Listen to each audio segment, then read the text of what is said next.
Magluto tag Argentina spicy sisig. Ako ang gi-order sa pantry, Asian pantry rather. So, let's go. Magluto ta.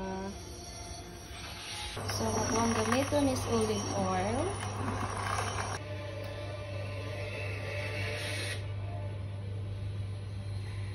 Parang naisahan tayo dun At tiwala ninyo sa akin.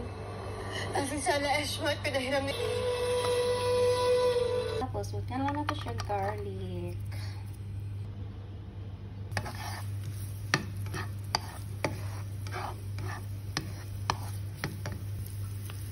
And nato nang ibutang ang ato ang sisig Argentina spicy. Wow!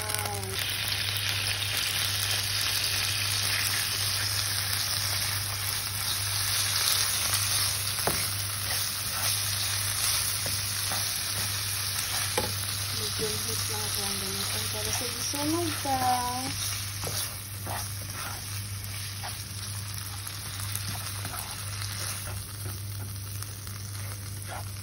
Ayan na guys. It's look yummy.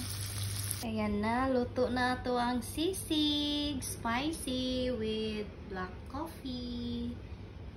So, itong enjoy ang ito ang pamahaw with my bahaw. Yum! Spicy ni siya guys. Excited na kumukaon. Bye!